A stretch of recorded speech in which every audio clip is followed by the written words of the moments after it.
What comes to mind when people mention, you know, black mental health and the system? I don't think I've been supported by the white power structure at all. In every way, shape or form. I'm talking the anxiety that's been created from stop and search when in year 8 as a kid. Like these constant thoughts play in your head, you're not at peace, your mind's always running. You're never, like, I almost feel like we feel as young black people, we can't live in the present, we can't actually enjoy it, and that impacts your mental health. I was not provided and given the tools of language to do with mental health at school. I identify as a queer mixed-race woman, so for me, when I was understanding my sexuality and coming out, and when I did come out to my family, my mental health shot down in levels where I was thinking about all types of madness, whether, I don't know, suicide, whatever, but literally that was my thing. Nobody understands. It's imperative for me when I do my workshops, my young people, to speak about my identity and also not just speak about mine, but I provide the space for them to speak about theirs so they can also find commonalities between themselves to know they can have a support system. A few years back, I was suffering from depression for over a year, and at the time, I didn't even know what it was. Mental illness, it was associated with, oh, this person's crazy, or it was often associated with people who are criminals.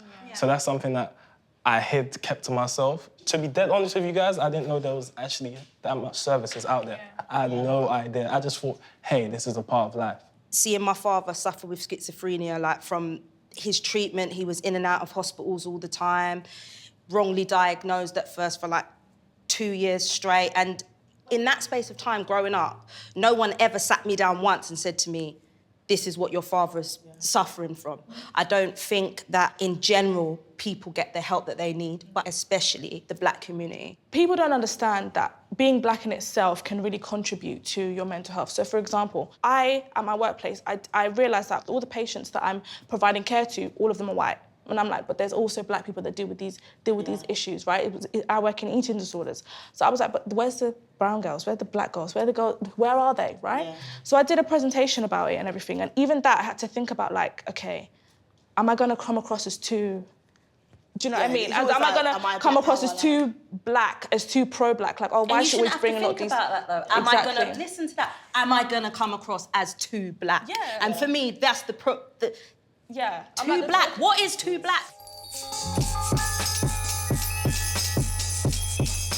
Black people have stereotypes already. You know, where a black woman, for example, she could be passionate, but she would be labelled as aggressive and ferocious. I definitely think it's more difficult for black people, especially black young people, to access mental health, because I see in schools when people will say, OK, this young person needs help, it tends to be, if it's a black young person that's being referred to me, they need help because they're angry, because they're, falling off, because they're going to fail, whereas the white girls that I work with tend to be referred to me because they have mental health issues. Because they have those stereotypes already, even if you don't suffer from mental illness as a black person. Now imagine they have them stereotypes in their mind about you and you suffer from mental illness. So I feel like a lot of youths, they're also kind of scared to come forward.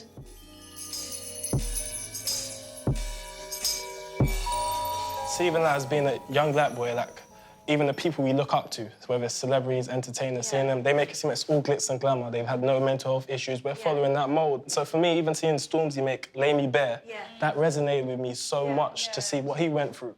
And even at the peak of his success, he went away and he's showing you, it's humanising, look, this is what happens and this is how we feel. I know I get counselling, and that's something that I also voice to my young people. I let them know, yo, I get counselling. And then wait, but you're not crazy. And I'm like, you don't have to be crazy to have counselling. For me, change-wise would more be an individual thing, as in what I've learned and not wanting to pass it down the generations. I always say to my son, are you okay? Yeah. Is everything all right?